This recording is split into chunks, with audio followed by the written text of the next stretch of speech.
Welcome to the Productivity Podcast. This is a productivity series on workforce management with our friends at REPL. And today we're looking at time and attendance. Delighted to be joined by Graham, Emma and Angie from the REPL team. We'll start with a few introductions. So hi Graham, how are you doing? Yeah, all good. Thanks, Simon. So I guess just to introduce myself, I'm Graham. I've been with REPL for 11 years now. And I've worked on loads of WFM projects, to be honest, all around the world. I've been lucky to do a lot of travel with the company and see a lot of different retailers. So I've implemented kind of all aspects of workforce management and actually more recently been focused on the time and attendance side, which I guess is why I'm here to share my thoughts. Brilliant. Good to have you on. And you're based in the UK, yeah? Yeah, I'm based in just south of Bristol. Hi Emma, how are you? I'm good, thank you, Simon. My name is Emma. I'm originally from the UK, but actually based out of Bentonville, Arkansas in the US now. I've been with the company for around 7 years, and in that time I've been working on workforce management projects primarily involving time and attendance functions for a number of retailers. Good stuff. And last but by no means least, Angie, how are you? So I'm Angie from South Africa, Cape Town. I'm a principal WFM consultant, mainly worked on payroll, HR, and WFM systems. Good. So we've got lots of experience on the call today. We're primarily talking about time and attendance, and it feeds into the whole podcast series that we've got labour standards before this and budgeting and forecasting, scheduling, then the time and attendance piece, and then there's also the episodes on mobile analytics reporting. And then for those that maybe aren't familiar with time and attendance, if I give my view on what it is, time and attendance is the way and mechanisms of how we capture actual time that people work. So people will be used to that for clocking in and out machines. So in old world in factories, there was punch machines, a lot more advanced today, and we'll talk about that. So it's the way we capture those actual hours that employees work, and sometimes that includes breaks, sometimes it doesn't, and we'll touch on the pros and cons of that. And then how we stack that up against what was scheduled to happen, and then understand why there potentially might be variances against the planned, which is the schedule, and the actual, which is what happened when people actually worked. Graham, if we start with you, I maybe answered some of this, but why would people want to capture the actual hours that people work in a more robust way than people just putting it in a paper book and signing in and out? Well, I guess there's a number of reasons, but primarily you're looking to make sure that people are paid in line with what they actually worked. So by using a time and attendance system, as opposed to just jotting into a book as you describe, you're taking away any ambiguity. If people are physically clocking into, whether it be a clock or any of the other types of devices we can use, it takes away the conversation about was that really what they did. I think you're capturing exactly what was worked, and that gives you the opportunity to A, pay people correctly, and B, also ensure that they're complying to any sort of legal or union rules, and also just make sure that were there to be any issues in terms of attendance or punctuality, that you've got a proper record that you can take. Emma, does it help with things like people claiming time for other people? Does it help to identify that it's that individual that worked there with the modern ways that people clock in and out?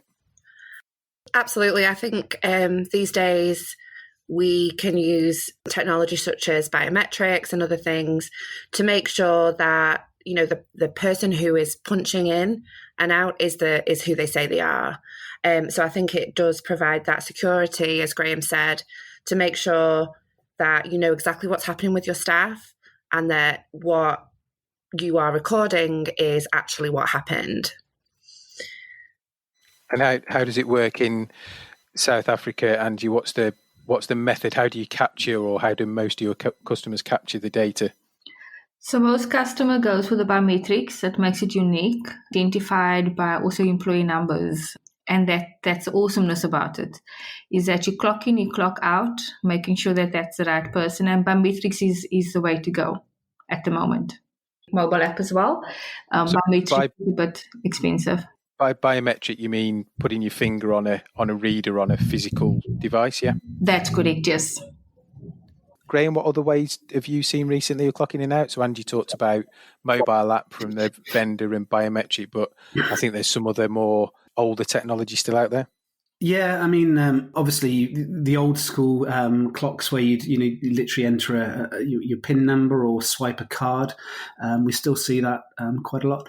And then I guess depending on the size of the shop, if we're talking retail, you may not be able to justify spending the money that you need to for a physical clock. So actually, we still regularly see that the customers just have a bit of software put onto an existing, be it tablet or kiosk machine that allows staff to clock in. The primary mechanism, or however you record it, is automating the process and as much as possible making sure that there's no way that, Graham, you could clock in for me in the morning or I could clock in for you if you were an hour late. Yeah, that's exactly right, yeah. So I think one of the interesting things in time and attendance is, I'd call it greyness, if you like, on where time and attendance stops and where payroll starts. So Emma, from your work you've done in America and Europe, where do you kind of see that line of time and attendance stopping? Because it doesn't physically pay people, does it? It's a mechanism to help payroll. Yeah, precisely. So some examples in some of the retailers I've worked in. For example, a clock to punch at may need to know what your job code is, for example. Payroll may not care what job you worked in on that particular day. You may have a specific rate of pay that you receive no matter what kind of task you did that day or in what role you were scheduled. There's clearly a line there between a schedule and working against that schedule in terms of a role, and then what you were then paid. So I think that's one example of where that line is kind of drawn from the experience I've had.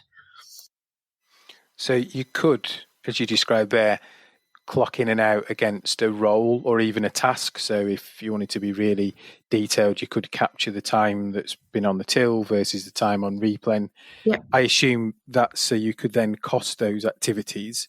But from a paying that person point of view, actually all you're interested in, it was they worked for 8 hours on that day.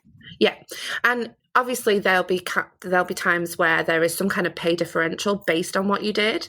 To be honest, I've not personally seen kind of good ways to deal with that. Just so far, a lot of it seems to be kind of a paper-based type arrangement. But yeah, certainly for the most part, understanding what you were doing in terms of the punches can help you understand how did your demand match up to what was actually worked, amongst other things. And when you say some of it's paper-based in terms of the rate differential, that's different pay rates for doing different jobs, is that right? Yeah, so say I came in and I usually work through the week and I come in on a Saturday and there's some kind of premium for working on Saturdays. In my experience with the clients I've dealt with, there's not really a systematic way to handle that. So it would almost be kind of a paper-based record and then someone having to key that change into a system to ensure that the associate or the employee received that uplift in their pay for the time that they worked. And similarly, if you're working in a distribution centre, let's say you're licensed to drive a forklift truck, but you also work in hauling or loading, and then you do a shift as a driver and you owed that differential on top, that's another example of where it could happen. And an interesting thing you talked about, clock-ins, punches, and one for you, Angie, is breaks. So breaks in every time and attendance project I've been involved in always seems to crop up as a really big debate. Organisations seem to always want to, at the start of a project, clock breaks. So did people have too much break? Didn't they have enough? Did they take too much on one day over another? Mm-hmm. But when it comes to the reality of capturing breaks, it tends to fade away very quickly in terms of them actually capturing due to the admin. Do you see that, or do you see something different? So from my experience, the clients actually ask us so you get like a paid lunch, and then you get the unpaid lunch. So they actually ask it to be scheduled, especially the one that is paid, right? Because if you don't clock for your break, it will basically add to your overtime. So in order to reduce that, they do actually ask us to schedule it. And it is possible. So we've done it from our projects. Basically, we've done it because it adds to your daily hours and your weekly hours. And also, you can also have an auto-inject lunch where you do find that the staff doesn't want to clock. So some clients would ask, you know what, have it auto-inject. Can the system do that? Yes, the system can. And that eliminates where the employee supposed to clock and it didn't, where there's an impact in your hours and it has an impact in your salary. So we then do an auto-inject for that type of break.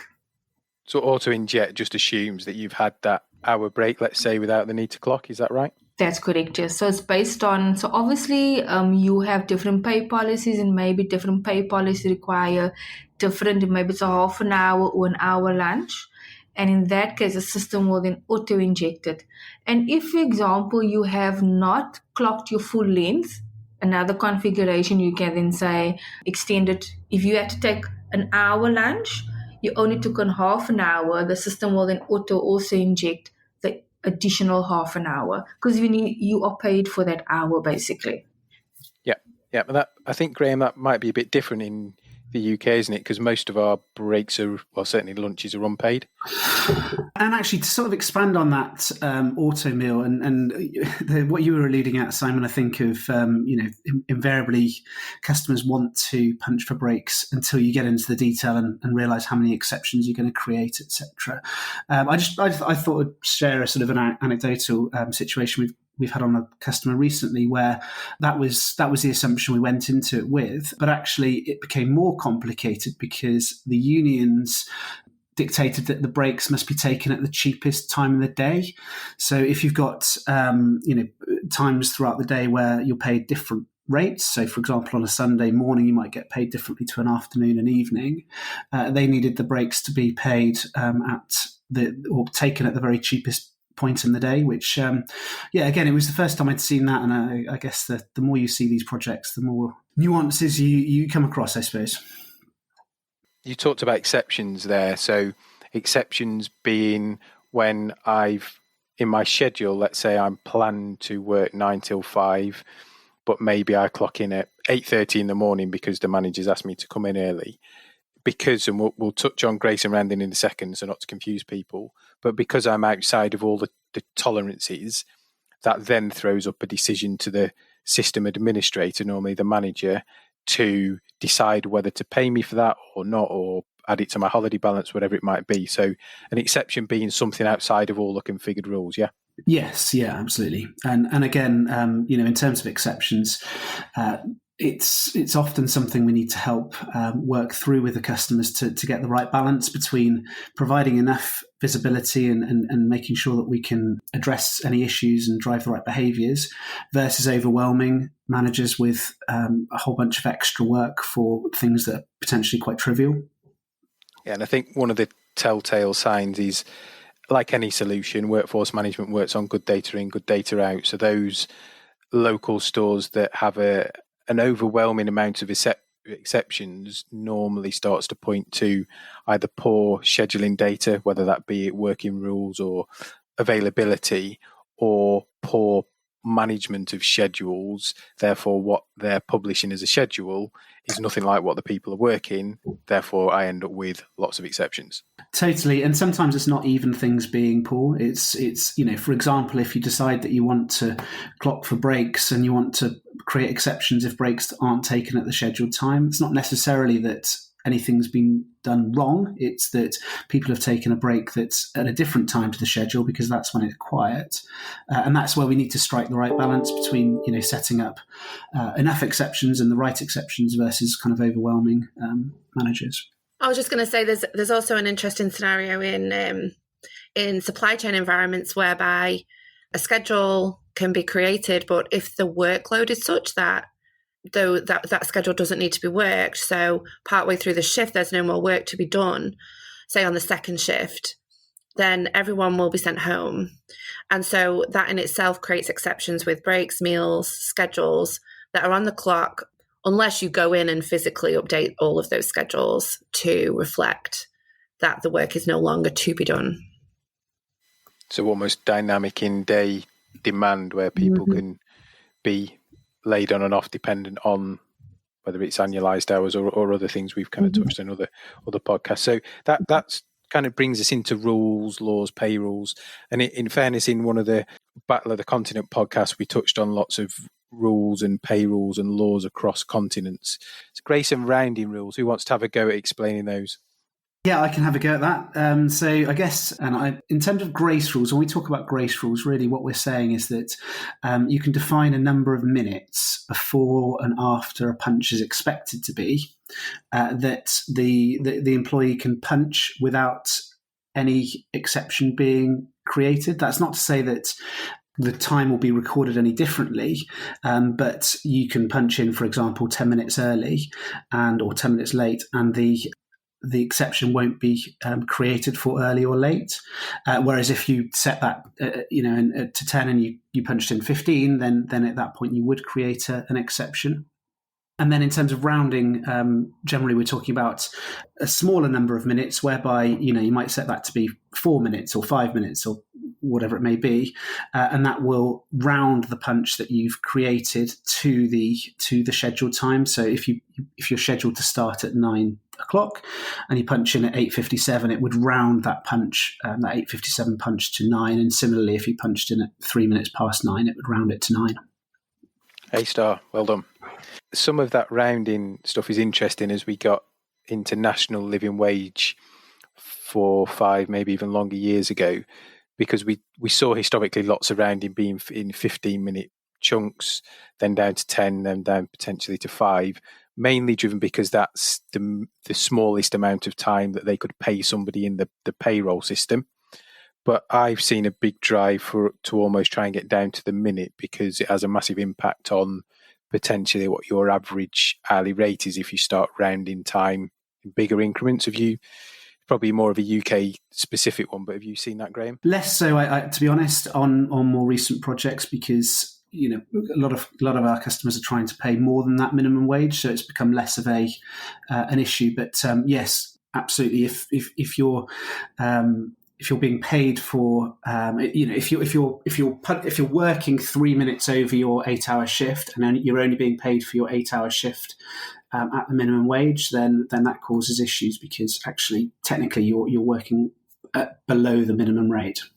There's lots of consequences to some of those rules. So we get lots of data out of time and attendance because, as we've talked about, we've got all the actual times I turned up to work and clocked in, punched in, and then clearly the same when I clock out, punch out. Potentially for some clients, breaks in the middle, which could be up to 3 breaks a day, and potentially tasks if I'm clocking on and off shift to jobs or roles to cost shifts or roles.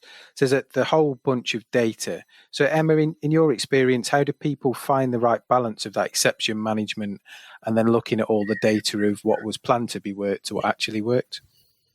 Yeah, it is really difficult. And one of the main kind of complaints that we receive from customers is how to manage all the exceptions, who should manage them, what kind of system do they need to manage them? How do they need to find their people?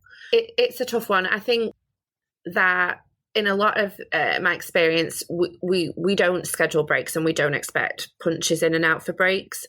We only expect that punch in and out for the unpaid meal, and setting a reasonable grace period around those punches, both for meal in, meal out, and also, shift in and shift out, is how it's done. I don't know that there's an easy answer to that, because you have to have that rigor around time management, time and attendance, right? But at the same time, you don't want to tie up your managers for potentially hours at a time, having to manage through these exceptions and work out, is this valid or is this not? What's key, I think, to it is making sure that the right people can easily access the data that they need. So if they manage a certain team or group of people, that they're not sifting through a huge long list of exceptions, and also that it's something they can do quickly and it's something they can do in a timely way. I think for me, those things are more important than necessarily trying to rig the system in a way so that you don't see as many of them. You've hit the nail on the head there. So, paying people as being a leader in a store is probably the most important thing, aligned with serving your customers and making sure they're happy, because you start paying people incorrectly or having lots of payroll queries, and that's when you start to demotivate your people and they don't kind of trust the system. For me, what I've seen, and we'll come on to best practice in a second, is interesting in terms of how people manage that. Angie, do you see the same in terms of how people are managing that data? They try and find a balance between presenting the right people with the right data they need to manage the exceptions and so forth? 100%. It's actually so real that I have a situation at the moment with one of my clients, and therefore this auto-inject came into place. So it is the managers. We always try and do the training and say it's the manager's accountability. But we find that because they need to manage maybe a store, if it's a retail store, that admin is always a bit of they keep it for last, but it has a big impact on payroll, right? So it's still challenging. I've been in for years, but it's still like, who needs to manage it? It is the manager's responsibility. I think they just see it as an admin, but it has a big impact on payroll. So it's same the side. Yeah, and Graham, I think it's one of those, if you're not careful, you kind of get bogged down in, I may have lots of exceptions or not, but we shouldn't forget that without a time and attendance solution, who would manage all those queries, or how would you know? So you've got the data that's factual presented there. Without it, it probably gets lost, doesn't it? Yeah, absolutely. And I think there's exceptions and exceptions, aren't there? So there's, if there's an exception for an unpaired punch, that's something that absolutely does need to be addressed, because that's where somebody's punched in and hasn't punched out, and you need to go and find out when they actually finished working, so you know how much to pay them. Whereas if their meal was 10 minutes too long, for example, then you can kind of prioritize within those. And as you say, you've got the data there, and you can address it in the future.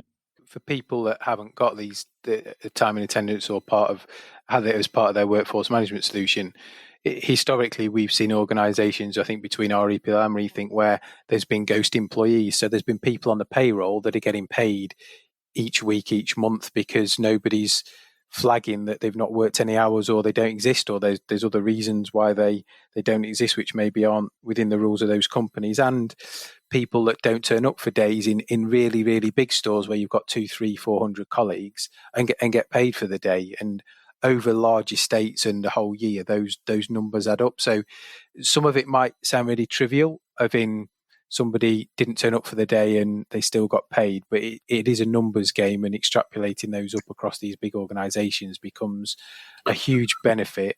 As well as, if you think about this year in terms of COVID times, being able to track and trace everybody in your organisation that uses the solution that's clocked in and out, it is a really, really good way of being able to be clear and compliant of where and when your colleagues were in the workplace, if you have to track back for any outbreaks or isolation incidents. So there's lots of softer benefits, as well as the getting people paid correctly and making sure you're not overpaying them or underpaying them. Just sort of build on that and say that it can also be quite demotivating if you're if you're working in a store and you know that a colleague is being paid when they are turning up late every day, or they're not coming to work at all.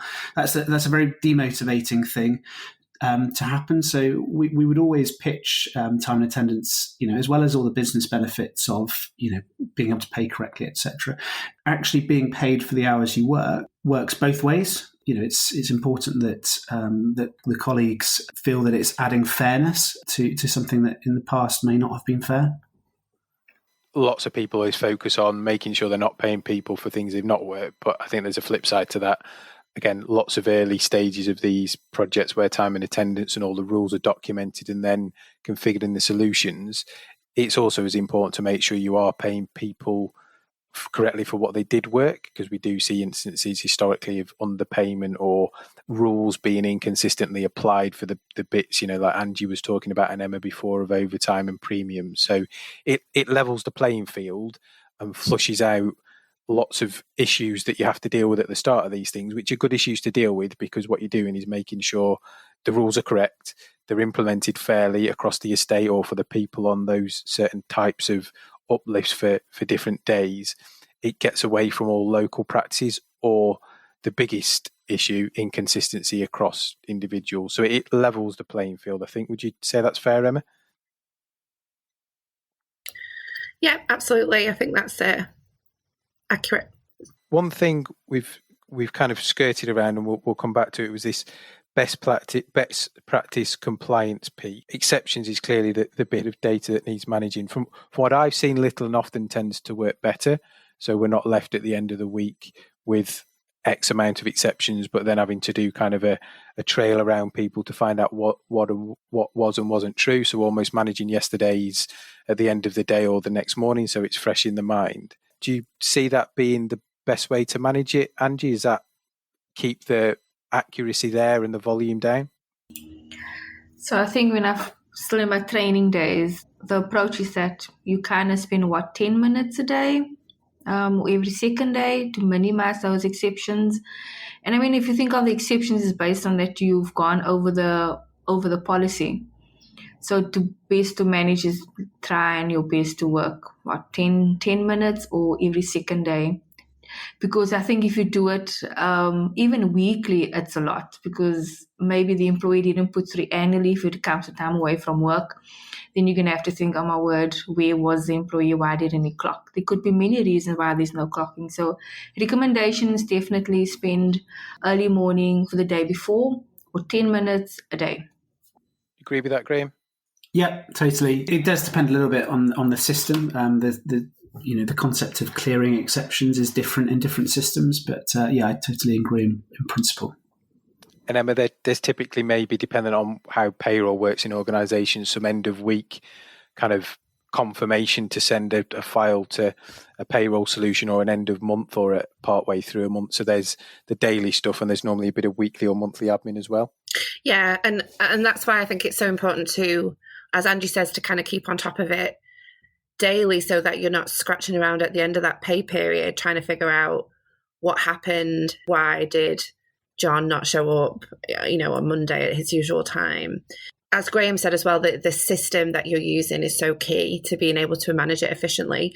With one customer that I've recently started to work with, who have some challenges with some of their systems, it's taking one member of staff half of their day to manage exceptions for about a workforce of around 300 people. So just to kind of re-emphasize that point, that the best practice is little and often, as you say. You've got to have the right tools to be able to do that, so that you can close your payroll successfully on time, every week or every month. No, that makes sense. There's some good advice there from people with a lot more experience than me in this area. We'll finish on this one. I think it's an interesting topic, and we could probably spend another 10 minutes talking about it. But very briefly, we'll start with you, Graham. Should managers clock? I think it totally depends on the business. I generally find that they don't clock, and there's different reasons for that. I actually worked with a client who chose not to let managers clock, because they were concerned that the number of hours they'd work in a week would go beyond all the kind of the various limits, and actually that wasn't something that they wanted to track, because they didn't want to be subject to things like the European Working Time Directive, etc.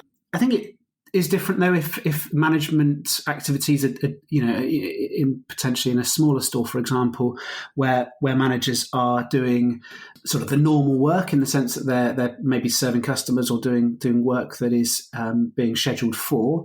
You'd want to track those worked hours versus what was scheduled. So as I say, I think it depends a lot on the actual role of the manager within the store. I don't think there's a definite yes or no answer.